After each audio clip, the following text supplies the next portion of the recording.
gabing ito na makapag-online Bible study kami, Panginoon, sa pamamagitan din, Lord, ng platform na ito. Dalangin ko, Lord, na kumilos ka sa mga buhay namin, touch our lives, Panginoon, at sa mensahe ngayong gabi, Panginoon, patuloy na ikaw yung mangusap sa amin. Patuloy, Lord, na magtimo ito, Panginoon, mag-impact ito, Panginoon, sa aming mga puso, Panginoon, na ma-turn kami, Panginoon, na ma-apply namin ito, Panginoon, sa aming mga buhay, Panginoon. Lahat ng mga maririnig namin, Panginoon, help us, Panginoon, na mag-grasp namin, Lord, lahat ng mga mensaheng gusto mong ipaalam sa amin, Panginoon. At dalangin ko din, Panginoon, na sa oras na ito, punuin mo kami ng pag-ibig, Panginoon, na nanggagaling sa inyo. I-revive mo, Lord, yung pag-ibig namin sa inyo. Nang sa gayon, Panginoon, ganito din, Lord, yung ma-share namin sa bawat isa. At dalangin ko, Lord, na ingatan mo pa din, Lord, yung mga uwi pa lamang, Panginoon, ng kanilang mga tahanan. Lukba mo sila, Lord, ng mapagpala mong dugo at kasamahin ng mga banal mong anghel. At dalangin ko, Lord, na magkaroon din kami ng attendance breakthrough, Lord, kahit sa OBS, Panginoon. Salamat sa lahat ng mga makikinig ng mga salita mo, Panginoon, at sa lahat ng mga pamilya, Lord, na mababago mo, Panginoon, at mga kamag-anak din, Panginoon. Sa pamamagitan, Lord, ng mga pag-OBS namin, Panginoon. Maraming salamat, Lord, sa pangungusap mo, sa lingkod mo, Panginoon, sa bawat isa, at sa iyo lang mga pinakmataas na puput pa. Salamat sa pangalan ni Jesus. Amen. Ayan. Clear naman po ba yung audio para alam natin kung kailangan nating mag-adjust? Clear na clear. Praise God. Okay, ang ating topic po for tonight ay walang iba kundi, ayan, As I Have Loved You. Yan po ang ating title for tonight. Ayan, praise God kasi hindi ko nabago yung ano. Pero ang ano natin dito, ang pinaka verse natin dito, of course, yung merong ano na yan, sa John 13:34-35. Ayan, sabi nga, a new command I give you, love one another as I have loved you. So you must love one another. By this, everyone will know that you are my disciples if you love one another. Napakaganda ng topic natin kagabi, di ba? Kasi nga, yun yung, ay wait lang ha. Iko-connect ko lang po sandali yung aking, ayan. Napakaganda ng topic natin kahapon, di ba, sa ating worship service na pinangunahan po ni Pastor Hemler Mendez. And ito lang naman, kumbaga, ano lang to, parang dagdag lang din, di ba? Since Love Month nga, ang February, ayan, kaya ituloy-tuloy natin about sa pag-ibig ng Panginoon. And syempre, di ba, tayo mismo, personally, individually, may mga moments tayo, di ba? Or meron tayong encounter with Jesus, di ba, na feel talaga natin yung pag-ibig ng Panginoon. Tama po ba? Pwede nyo bang i-type yung amen sa lahat po ng mga nakaranas ng pag-ibig ng Panginoon? Ayan, praise God. And 'di ba? And ano ba yung kino-command? 'Di ba meron tayong kumbaga dalawang sinamarize na lang na command sa New Testament, 'di ba?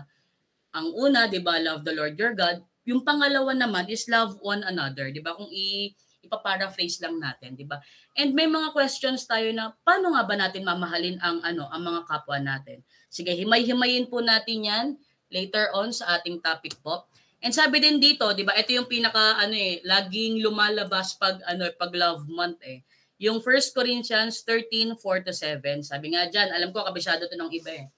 Sabi sa verse 4-7, love is patient, love is kind, it does not envy, it does not boast, it is not proud, it does not dishonor others, it is not self-seeking, it is not easily angered, it keeps no record of wrongs. Love does not delight in evil, but rejoices with the truth. It always protects, always trusts, always hopes, always perseveres. Ayan, 'di ba? Yung magandang example ng verse, 'di ba, ng scripture about sa love, 'di ba? Na kung paano ba natin, 'di ba? Mismong si Paul, 'di ba? In-explain niya kung paano ba yung kumbaga humble love na meron nga ang Panginoon sa atin. And din ba yung love na pwede nating i-share sa mga tao, 'di ba? And sabi din dito sa sa question nga natin, how did Jesus love? Kasi baka may magtanong sa inyo or sa mga bago, 'di ba? Paano nga ba? Paano nga ba ang Panginoon na minahal tayo? Ano ba yung mga kumbaga ginawa ng Panginoon para maipakita talaga sa atin yung pag-ibig niya? Iparanas sa atin yung pag-ibig niya. And alam ko, more of us, 'di ba, na experience talaga yung mga bagay na 'to. And sabi nga, 'di ba, kung i-define mo nga yung love din, 'di ba? Kung ikaw na experience mo yung love din, 'di ba?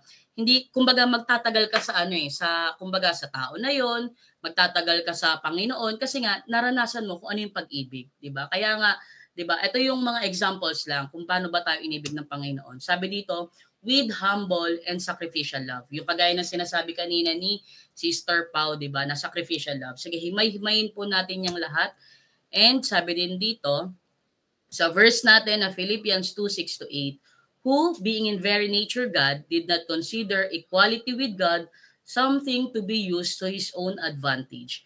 Rather, he made himself nothing by taking the very nature of a servant, being made in human likeness, and being found in appearance as a man, he humbled himself by becoming obedient to cross, even death on a cross. Diba, imagine, ang Panginoon, Diyos na siya, diba? Yung laging tinatopic sa atin or laging sinasabi sa atin, diba, na Diyos na siya. Pero diba, imagine niyo yung ganong, kumbaga, authority na meron siya. Kung tutuusan, diba, ang Bible nga, napakaingay niyan pagdating sa sinasabi nga na hindi naman, kumbaga wala naman talagang kasalanan ng Panginoon, pero binigay niya yung buhay niya para sa atin. And alam nyo, every time nga, though hindi naman talaga lagi lang dapat nating nare-remember yung love ng Panginoon every love month.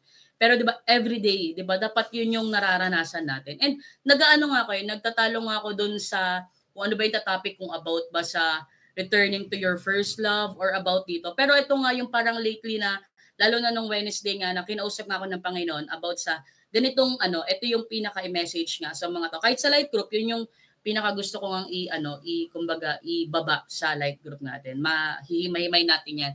Kasi yan, 'di ba, even ang Panginoon, sabi nga, Jesus was all of this. Humility is important to God. 'Di ba? Yung kababaan, 'di ba? Na even nga ako, na-humble nga ako lately nung mga nangyari ngang kaganapan. Though ang bilis ng mga transition sa church, 'di ba? Yan, 'di ba? Pero kumbaga kahit ako, na-humble ako, na-remind ako kumbaga kung paano ba talaga yung magpaka-humble or magpakababa sa Panginoon. 'Di ba, parang ewan ko kung nabasa niyo yung post ko about doon nga sa light group namin lately, 'di ba, na parang kumbaga reminder lang sa akin ng Panginoon about leadership, 'di ba, na totoo naman talaga 'di ba? Ang leadership hindi siya about sa pagli-lead, ikaw yung magmamando, ikaw yung mag-i-instruct sa mga ganito, kumbaga kumbaga tinitingnan ka ng mga tao, nirerespeto ka ng mga tao kasi nga leader ka.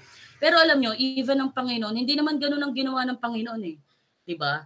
Ang Panginoon, napaka-importante sa kanya ng humility. 'Di ba? Ng pagpapakababa. Sabi nga sa Romans 12:10, be devoted to one another in love. Honor one another above yourselves, 'di ba? Higit pa sa sarili mo. 'Di ba ganon ang totoong 'di ba ganon ang kung paano magmahal. Hindi mo uunahin sarili mo, hindi mo iisipin kung ano ikaka-benefit mo, kundi yung anong ibe-benefit ng tao na pag-show mo ng love, 'di ba? And for those who exalt themselves will be humbled, and those who humble themselves will be exalted. And Jesus was indeed exalted after he humbled himself. 'Di ba? Na ang Panginoon hindi siya pumunta sa earth, 'di ba? Hindi siya pumunta sa mundo para ipakita kung ano yung authority na meron siya. Kung ano yung power na meron siya, 'di ba? Kung ano yung kumbaga para itingala siya bilang Diyos, hindi 'di ba?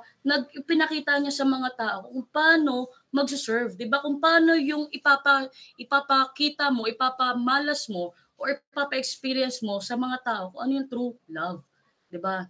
And that is humility, kababaan ng loob, 'di ba? Na hindi tayo kapag sinabi natin na ay hindi dahil nga kumbaga minamahal kong tao na to, dapat ako nirerespeto niya rin ako. Hindi, 'di ba? Hindi naman ganoon ang example ng Panginoon Hindi naman ganoon ang pinakita ng Panginoon sa atin 'di ba? And sabi nga din dito, his love was sacrifice. Wait lang po May nakaharang kasi sa ko PowerPoint ko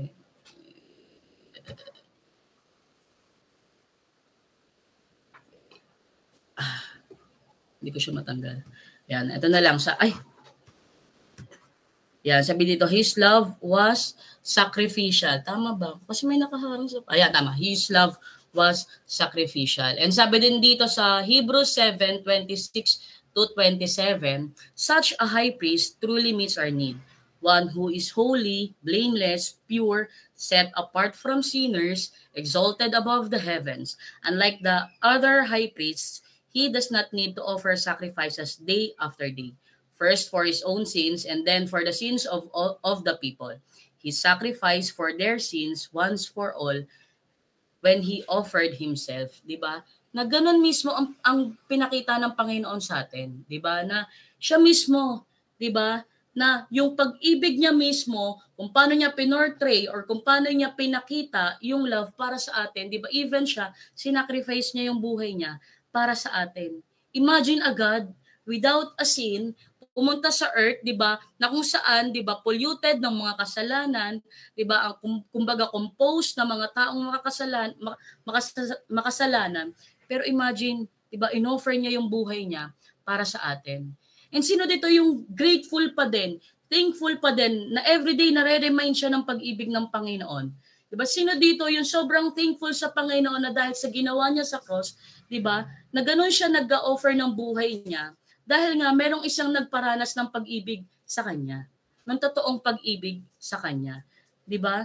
Imagine, 'di ba, He sacrificed for their sins once for all when He offered Himself. Sino dito yung kaya mag-offer ng buhay niya para sa isang tao? 'Di ba? Lagi sa ating lagi sa ating tanong sa atin 'yan.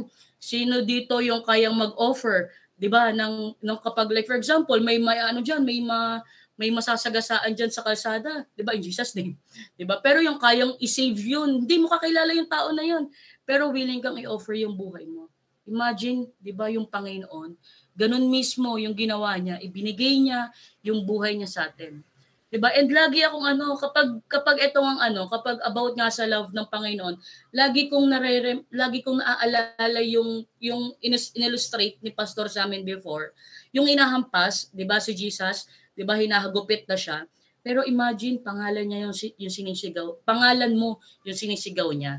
Every time na hinahampas siya, ginagawa niya yun para sa iyo, 'di ba? Na imaginein mo yung ganun ka minamahal ng Panginoon. May mga times tayo or may mga moments tayo na nafe-feel natin parang wala nagmamahal sa atin, parang walang umiibig sa atin, 'di ba? Wala nagpapakita ng love sa atin. Pero let us be reminded na ang Panginoon mismo, 'di ba, mahal niya tayo and pinaranas niya mismo sa atin, 'di ba? Pinakita niya mismo sa atin kung ano yung totoong pag-ibig. 'Di ba? Imagine, 'di ba, na kaya niyang ibigay even yung sarili niyang buhay para sa atin. And what more tayo, 'di ba? Na tayo naranasan natin 'yon. Imagine yung mga tao sa paligid natin. Imagine ito na nga 'di ba? Praise God, meron tayong online Bible study. And 'di ba, kumbaga for the information of all, etong online Bible study na po ito, ginawa po ito or talagang itong ministry na to, ginawa po ito para sa mga family natin na hindi nakakapagsimba, sa mga kaibigan natin na hindi nakaka-attend ng mga gawain, hindi natin na-sharean. 'Di ba, sa pamamagitan ng online Bible study, 'di ba, makapakinig sila ng Word of God. And imagine tayo, 'di ba, kung tayo mismo naranasan natin yung pag-ibig ng Panginoon, paano naman, 'di ba? Yung mga kamag-anak natin, yung family natin na lagi nating katabi pag natutulog tayo, kasama nating kumain, 'di ba? Yung mga kaibigan natin, classmates natin, katrabaho natin na lagi nating kasama, 'di ba? Ito i-share na lang natin yung link, 'di ba? I-share na lang natin, usong-uso before yung mga group message, 'di ba? Yung mga GM na 'yan, mga PM na 'yan, until now ginagawa natin 'yan.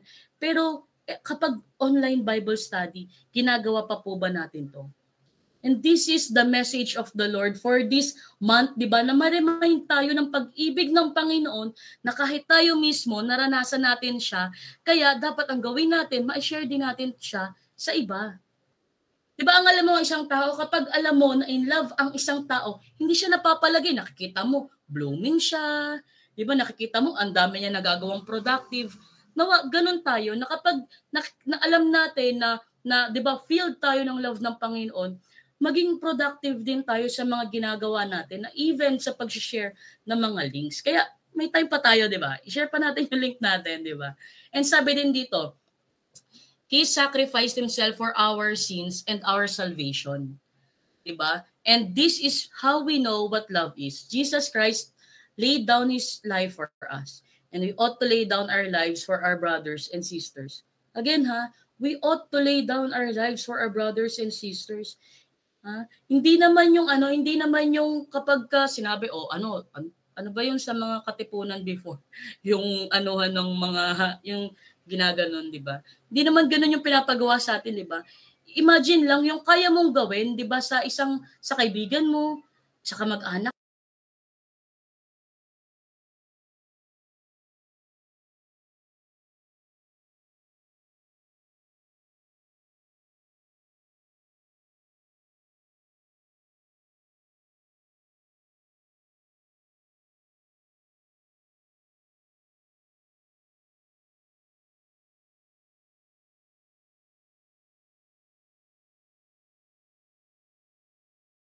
Ay, wait lang po.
Praise God.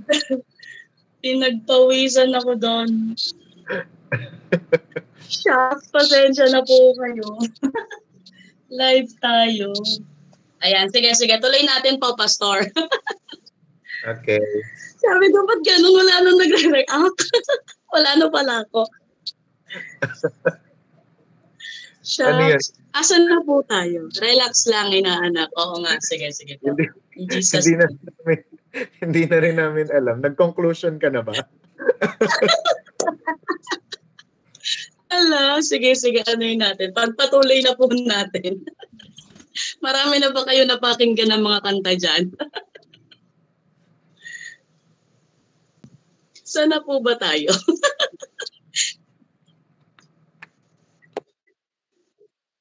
Ayan. Kaya pala.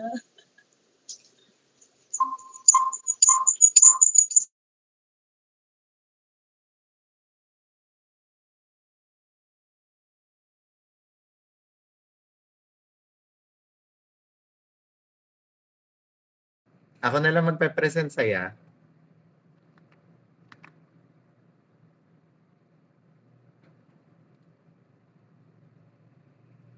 Tama ba?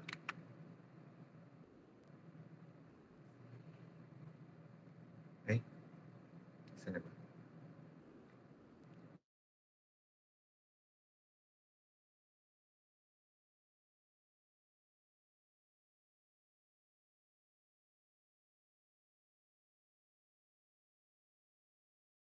Sabi ni Tita doon daw sa his love is sacrificial.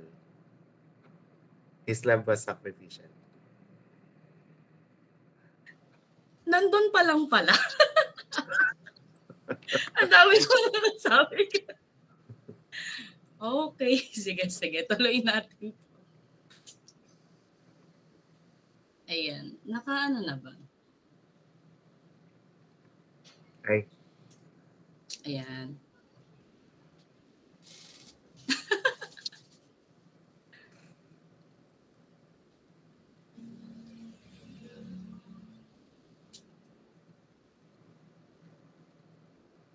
Yan. Ayan. Natapos ko ba yan?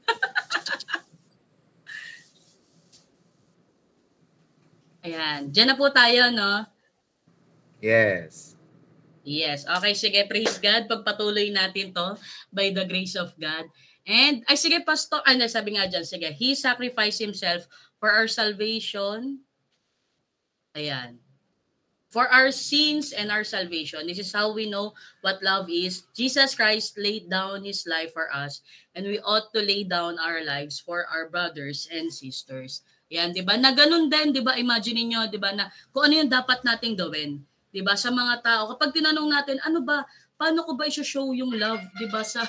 I-show yung love, di ba, sa mga tao, di ba? Just like, 'di ba, yung ginawa ng Panginoon sa atin. Hindi naman yung, 'di ba, yung parang sa mga katipuneros, 'di ba? Hindi, kumbaga yung sinasabi dito, kumbaga yung mga tao na walang pagkakakilanlan sa Panginoon, na sila din magkaroon sila ng buhay na walang hanggan, kagaya ng meron nga tayo na-receive na-receive natin sa Panginoon.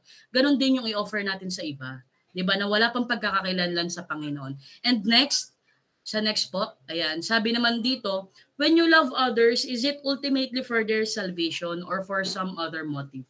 Diba na kapag inibig natin yung mga tao, kapag pinakita natin yung pag-ibig natin sa ibang tao, is it ultimately for their salvation or for some other motive? Diba? Kapag ba nagpakita tayo ng, kunwari, pag kumbaga, may nakipagkaibigan tayo, shinera natin yung mga tao, or ito, kinaibigan natin tao na to, ano bang motibo natin sa kanila? Diba? Nanawa, bumalik tayo doon sa motive na kaya natin sila gustong madala sa Panginoon. Kasi gusto natin ding ma-experience nila kung ano yung pag-ibig ng Panginoon na naranasan mismo natin. Diba? Na even yung mga kamag-anak natin, yung mga kapamilya natin, diba? Na sila din mismo, 'di ba? Yung mga kaibigan natin, classmates natin, katrabaho natin, 'di ba? Sila din mismo, 'di ba? Kasi sino dito yung magsasabing hindi sila masaya sa buhay Kristiyano? Hindi sila masaya na na-receive nila yung pag-ibig ng Panginoon. 'Di ba? May makapagsasabi ba nun? 'Di ba wala? Kasi ganun tayo kasaya, kaya nga tayo nag-i-stay 'di ba? Ganun daw sa isang relasyon. Kaya daw siya nag-i-stay sa isang relasyon kasi masaya siya doon. 'Di ba? Kaya nagtatagal yung isang relasyon, yung marriage, kasi na-experience niya yung kasiyahan doon sa relationship na yun. Ganon din tayo sa Panginoon. 'Di ba? Kung tayo mismo, 'di ba, umabot na tayo ng 5 years, 10 years, o ilang years na sa Panginoon, yung sa relasyon natin sa Panginoon, kasi naranasan natin yung kasiyahan. Naranasan natin yung pag-ibig ng Panginoon. 'Di ba? Kaya ngayon, ano naman yung mai-share natin sa iba? Paano natin mai-share yung exact love or yung same love na experience natin sa Panginoon sa mga kapatiran natin, sa mga kapwa natin? Even sa church, 'di ba? Titingin ka lang sa church, ang dami mo nang pwedeng maisip na mga tao, ay ito gusto kong kaibiganin to. Pero 'di ba? Kasi kung wala na yung motive, yung tamang motive, kung bakit natin kakaibiganin yung tao na to, kakausapin yung tao na to, kung wala na yung tamang motive na yun, wala nang sense. 'Di ba? Kasi kung hindi na ang goal mo is para ma-save din siya, ma-receive niya din yung salvation na na-receive mo, so paano na lang? 'Di ba? So next po natin, diba, himay-himay natin lahat yan. Sabi dito, would you lay down your life for them? For greater love has no one than this, to lay down one's life for one's friends. 'Di ba? Ano yung kaya mong gawin sa kapwa mo? Kaya mo bang i-offer yung buhay mo? Kaya mo bang i-offer yung oras na meron ka para magkaroon sila, para magkaroon din sila ng kumbaga kausap, 'di ba? Ma-feel din nila na may nagmamahal sa kanila. Anong kaya mong gawin sa kapwa mo? Would you lay down your life for them? 'Di ba? Kaya mo ba mag-sacrifice para sa kanila? 'Di ba? At yung life nga nito, kagaya nga nung sinasabi ko kanina, hindi ko lang alam kung narinig, kung umabot pa kanina. 'Di ba, kagaya nung sinasabi ko kanina, yung buhay kasi natin minsan nilalagay na natin sa trabaho natin, sa kamag-anak natin, ang akala natin yun na yung buhay natin. Akala natin yung buhay natin, eto na yung pag-aaral natin. Akala natin yung buhay natin, eto na yung pagtatrabaho natin. 'Di ba? Yung mga anak natin, 'di ba? Yung mga magulang natin, 'di ba? Though wag niyo ako ma-misinterpret, 'di ba? Pero yung buhay, 'di ba, na meron sana tayo, yun din yung buhay na ma-experience din ng mga iba. 'Di ba, ng mga nakakasama mismo natin, 'di ba? Ano ang kaya, ikaw mismo tanungin mo sarili mo, anong kaya mong gawin para sa kapwa mo? 'Di ba? And next po, sabi din dito, hindi ko na patatagalin pa, mukhang mauubos yung oras ko. Sabi din dito, next, how did Jesus love? Sabi po dito, next, yan, paki-click, inclusively. Ang ibig sabihin po ng inclusively, eto, paki-next po.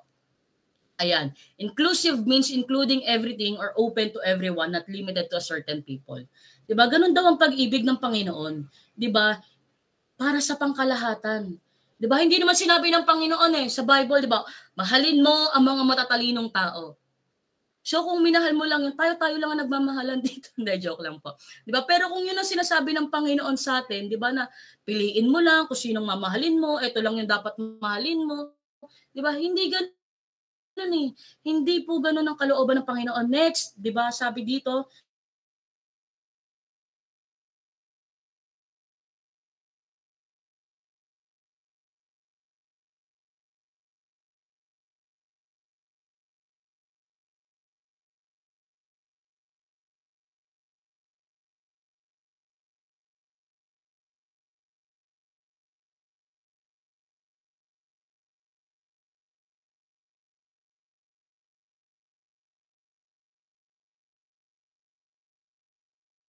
Sai, andiyan ka ulit?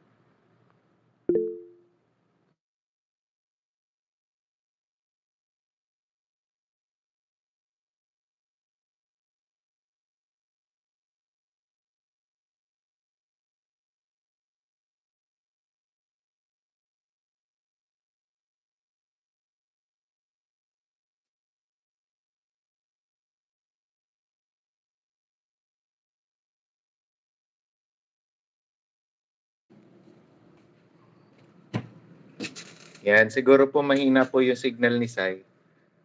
Sai. Yan. Game tuloy natin. Yan, sabi dito, Jesus loved everyone. Diba? Sabi nga, if you love those who love you, what credit is that to you? Even sinners love those who love them. Diba na kung pipili ka lang ng mga taong gusto mong kausapin, gusto mong mahalin, anong pinagkaiba natin sa iba? We as Christians, ano po ang pinagkaiba natin sa iba?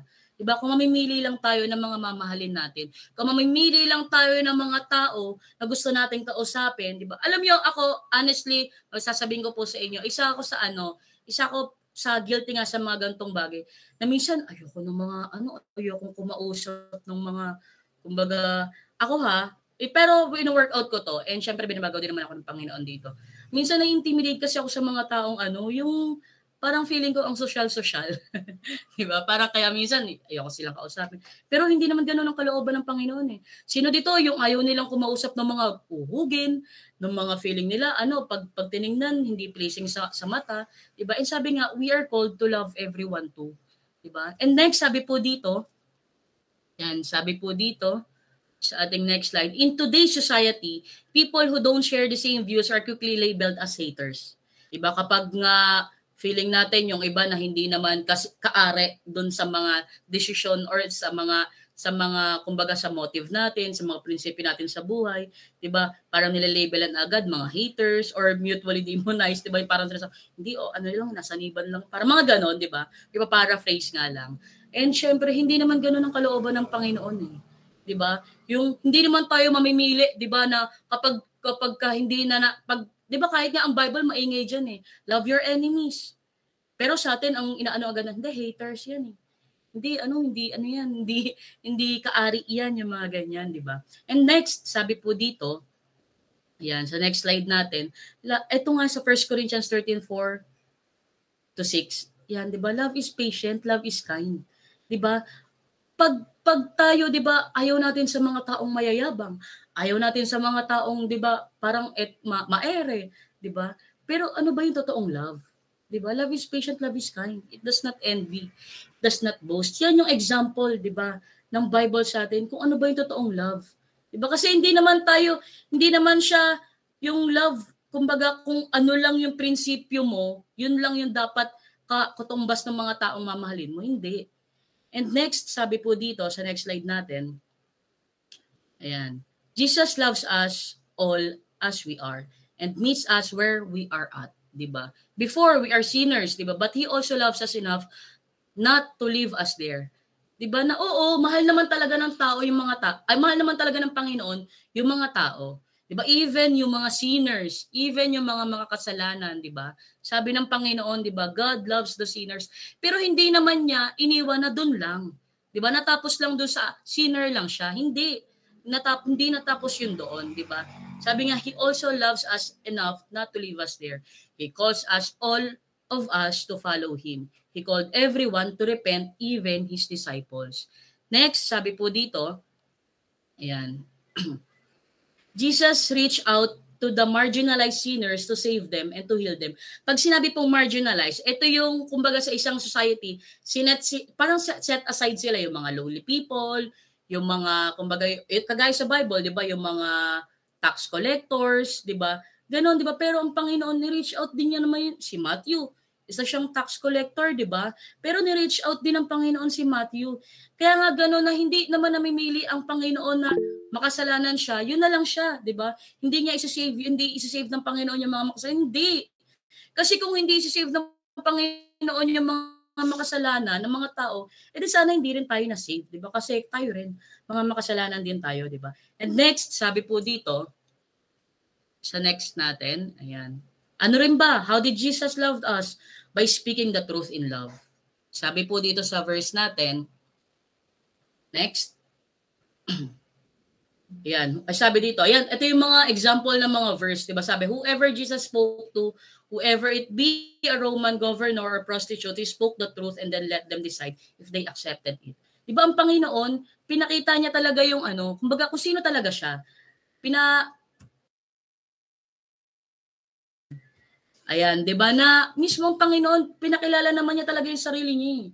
Ito yung mga examples, I am the bread of life, 'di ba? Whoever comes to me will never go hungry. Whoever believes in me will never be thirsty. Ayan, marami sa Bible, sa scripture, 'di ba, na sinasabi ang Panginoon na ni-reveal niya naman talaga kung sino siya.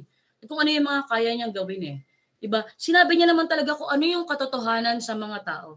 And then nasa tao na yung decision, 'di ba? Kaya nga meron tayong self-will 'di ba? Meron tayong sarili nating will na yan yung hindi makontrol, yung free will natin, yan yung hindi kinokontrol ng Panginoon, makontrol ng Panginoon sa atin. Kasi nasa atin na. Kapag shinare mo yung, 'di ba, sa atin mismo, shinare sa atin yung word of God, ano yung naging reaction natin? 'Di ba? Ano yung naging approach natin? 'Di ba? Ano yung naging response natin do sa word of God, do sa salita ng Diyos, 'di ba? Na narinig natin, 'di ba? Inaccept ba natin 'yan? Or dinecline ba natin 'yan, 'di ba? And next, sabi po dito, besides preaching the benefits, he also preached the consequences, 'di ba? Kahit tayo, 'di ba, sa mga nagbabasa ng Bible, 'di ba, or sa mga nakakapakinig ng mga salita ng Panginoon, 'di ba? May mga benefits naman talaga ang Panginoon, 'di ba? Kapag sumunod ka sa Panginoon, may mga benefits 'yan 'di ba? Pero syempre, may mga consequences din, 'di ba? Yung kapag hindi ka sumunod sa Panginoon, and 'di ba, ganun din tayo, 'di ba? Na ang pag-ibig ng Panginoon, 'di ba? It speaks the truth, 'di ba? Ganun ang love. 'Di ba? Sinasabi nito yung katotohanan. And minsan tayo, nabablind tayo dun sa mga bagay na yon. Na bakit alam natin, 'di ba? Itong kaibigan ko na to, itong kapatiran ko na to. Alam ko na ito yung nagagawa niya ng mga kasalanan. Pero hindi natin siya kino-correct. Hindi natin sinasabi sa kanya kung ano yung totoo. Kasi bakit? Ayaw natin na baka dun sa bagay na yon lumayo siya sa atin. Pero hindi po ganoon. 'Di ba? Naalala ko way back before, awan ko lang kung naalala pa rin to ni Riza before Doon nakwento ko na to sa sa Sunday school nga. Before kasi si Riza, syempre kilala natin siya ng dancer, 'di ba? Lumasayaw siya sa mga may mga binakapan pa siya ng mga artista before. So, until such time, syempre, dahil nga dalawa kami, na-attend kami ng church noon. Pero nung time nga na yun, dahil nga may mga ganun pa siyang ginagawa, 'di ba, kumbaga sumasayaw pa siya, alam naman natin lahat yan, naging testimony niya yan. Tapos, 'di ba, until such time, syempre na-correct na siya ni pastor, sabi na sa kanya yung mga dapat na isuko niya. Pero 'di ba, kung like for example, ako bilang kaibigan niya nga, kung kunwari, kung hindi talaga ako kung hindi ko sineseryoso yung pagiging Kristiyano ko, during nung time nga na yun, hahayaan ko lang si Riza na sige, syempre, kumbaga nagbe-benefit ako nakakasama ako sa mga gig niya, sa mga ganun niya. Pero syempre, alam ko kung ano yung katotohanan, na kapag hindi rin natigil yung mga ganung bagay, di ba, talagang alam ko, during nung time na yon talagang mawawala, or even worse, masisira yung friendship namin, di ba? Pero, yun nga it's either mamimili ako sa decision na masisira yung friendship namin eternally, pang-eternal, or masisira yung friendship namin dito sa mundo. Kasi sabi ko sa kanya, isang correction ko sa kanya, sabi ko, diba, itigal niya na nga yun, yung pagkasayo niya. Tapos ang encouragement ko naman sa kanya, kasi nga nagba-back up siya sa artista, di ba? Sabi ko sa kanya, nung time na ako naalala niya yun, sabi ko, hindi ka kasi pang back up, pang main dancer ka. Tapos after nun, tinigil niya yun, yung pagsasayaw niya sa mundong yun, kasi, di ba, ganun din tayo na oo, may mga corrections tayo na pwedeng sabihin sa mga kapwa natin na alam natin, kung hindi matatanggap ng tao na to, worse, di ba, masisira yung relationship natin sa kanila, yung friendship natin sa kanila, kung anong relationship natin sa kanila. Pero speak the truth in love, di ba? Na alam natin, dahil nga mahal natin yung mga kapwa natin, mga kapatiran natin sa Panginoon, ayaw natin mapunta sila sa kasalanan, mahulog na lang sila sa kasalanan. Next, sabi po dito, kasi may mga consequences yan We need to follow His lead. Tell people who He is, the benefits of discipleship, the consequences, and then let the Spirit work. Hayaan nyo na, di ba, ang banal na Spirito, after mo masabi sa Kanya, kung ano yung katotohanan, hayaan mo ang banal na Spirito na yung kumilos sa Kanya.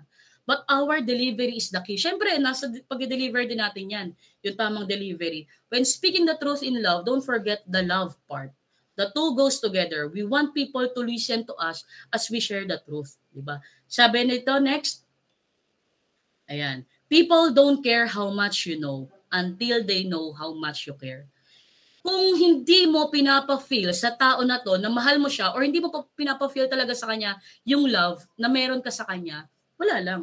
Kahit pa napakagaling mong Bible, kumbaga ang dami mong alam sa Bible, ang dami mong alam in terms ng knowledge, walang sense, 'di ba? Until siya mismo, itong tao mismo na to, ma-feel niya yung care na meron ka.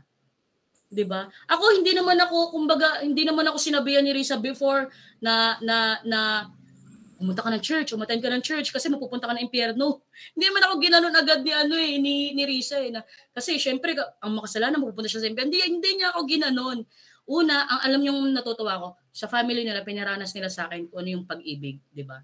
Naranasan ko sa kanila yung love ng isang family, naranasan ko sa kanila yung love ng isang kuya, ng magulang, ng tatay, ng kaibigan, ng kapatid. Naranasan ko sa kanila until such time through that love nababago ko. Kasi ganun 'yun. 'Di ba? Na ang pag-ibig ng Panginoon, yun yung nagbabago sa atin, hindi yung knowledge ng tao or kung ano mang alam natin sa mundo, yung magbabago sa tao. 'Di ba? Hindi yun. Next, sabi po dito, how did Jesus love? He physically loved people. 'Di ba? Ito napakagandang bagay na to kasi ang Panginoon mismo, 'di ba, nagkatawang tao siya. And Jesus, tama po 'yun, sige po. And Jesus didn't just love people by sharing the word. Hindi ang Panginoon, 'di ba? Hindi niya pinakita yung love na salita lang ng salita, sabi lang ng sabi. And he physically loved people by also sharing himself. Nagkatawang tao siya. Physically, sinabi niya present siya to those moments na nafe-feel mo ang lungkot mo, 'di ba? Wala kang kasama, present ang Panginoon, 'di ba? During sa mga times na 'yon, He healed people, He delivered people, He fed people, and He even resurrected people. 'Di ba? Presently, physically, pinakita ng Panginoon 'yan para wala na tayong masabi, hindi niyo po alam, Lord, yung pinagdadaanan ko. Walang ganoon, 'di ba? Kasi mismo physically, pinaramdam sa atin ng Panginoon 'yan. And tayo kaya, ilan yung mga kaibigan natin ngayon? Isipin niyo yung mga matatalik niyong kaibigan.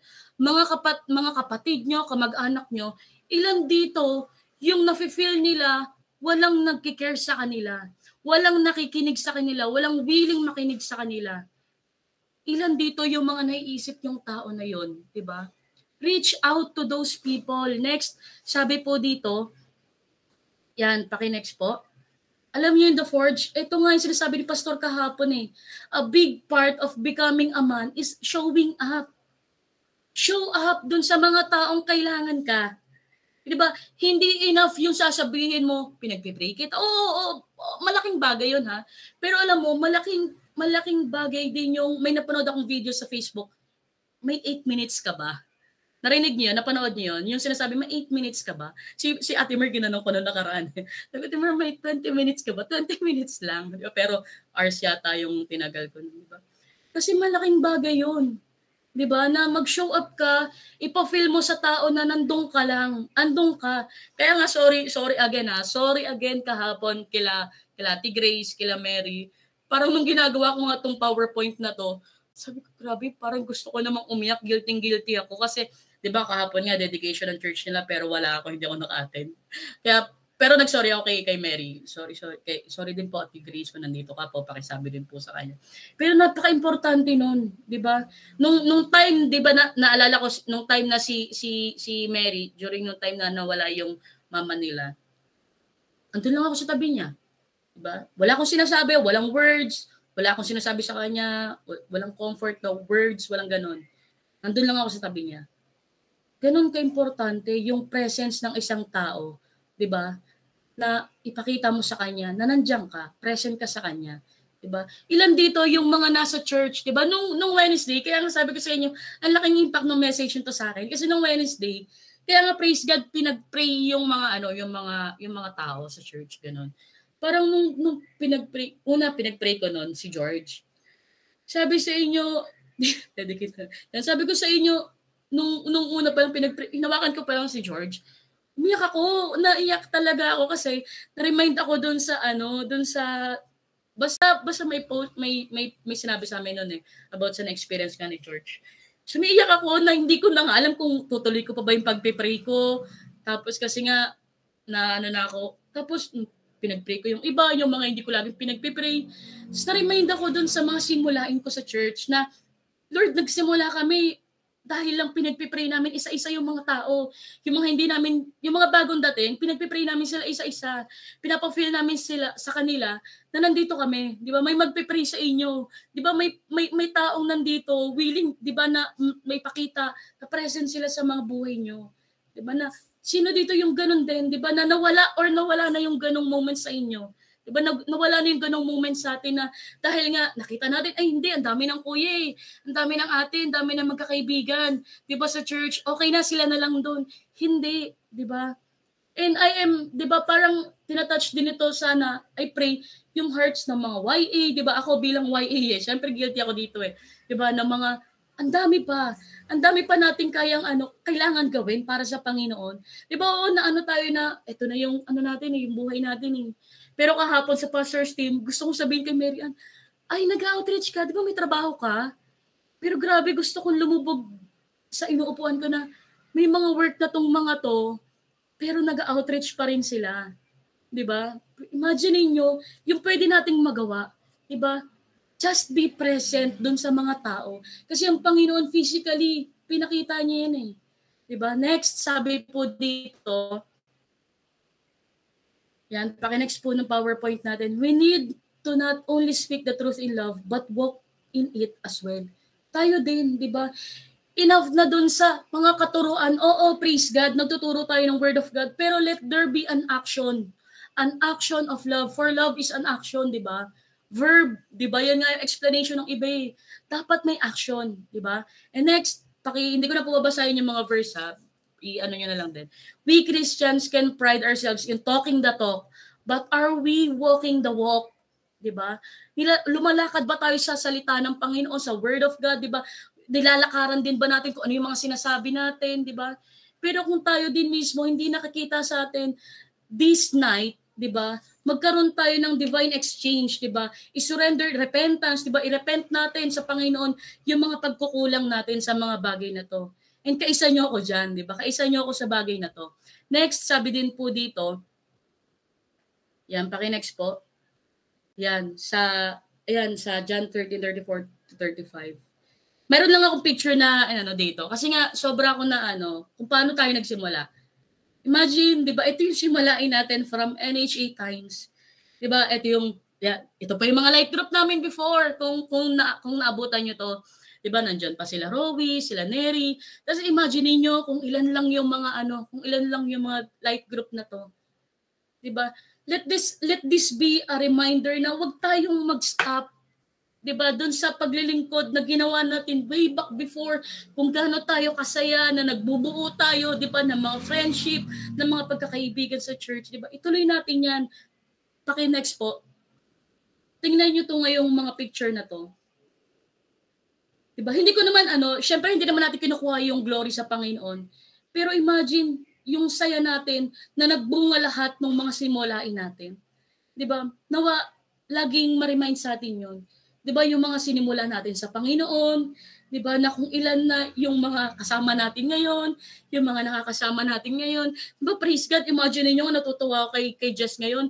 Grabe, inassign siya sa kids church, 'di ba? Sa kids ministry, pero yung mga simulain niya, 'di ba? Na huwag kayong tumigil kasi imagine niyo yung mga nasa send out ngayon, yung mga na-assign ngayon, pero before, 'di ba, kung paano sila nagsimula sa Panginoon. 'Di ba? Kaya huwag tayong tumigil kasi marami pa.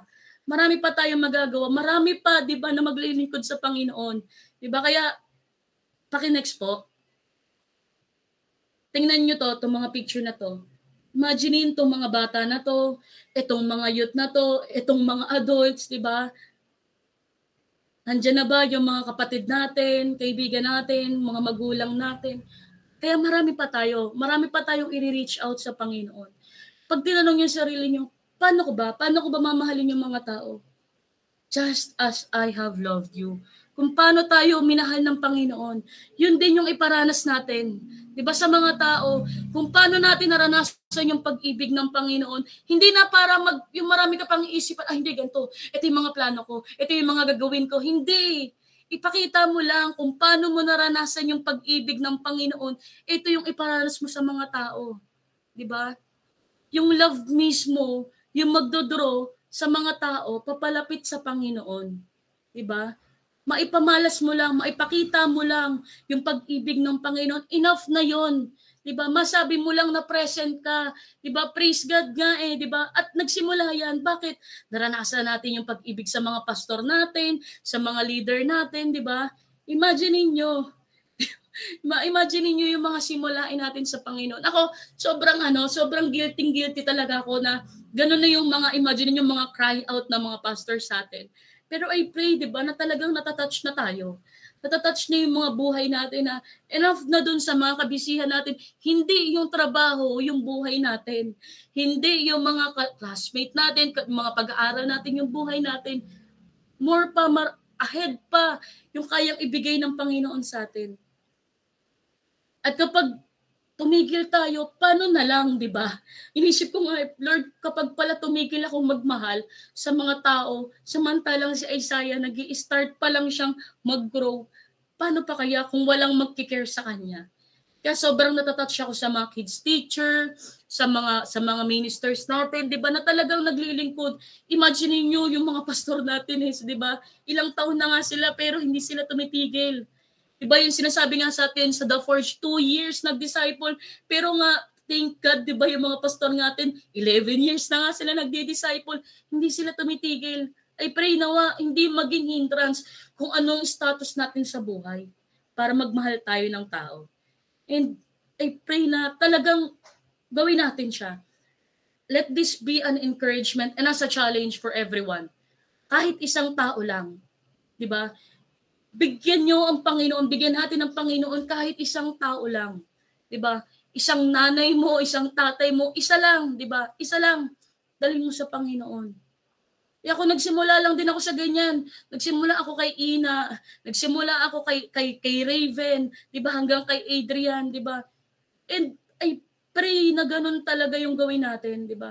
Kahit isa lang ibigay mo sa Panginoon.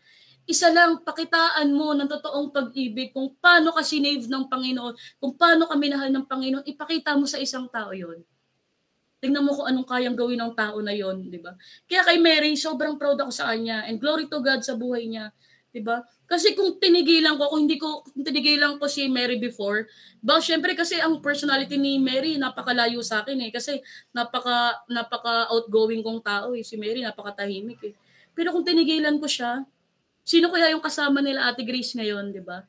And praise God dun sa mga tao na yon, di ba, na willing ka, di ba, na i-share yung love sa mga kapwa mo. And sorry kung tumagal po ha, pero let this be an encouragement sa bawat isa. Paano mo mamahalin, paano mo papakita yung love sa bawat isa? Just as Christ has loved you. Yun po yung i-share natin sa bawat isa. And ayun lang po, meron pa po ba? Ayan, to God be the glory po. Ayan, praise God po sa message po ng Panginoon ngayon. Amen. Pray na lang po muna tayo. Amen.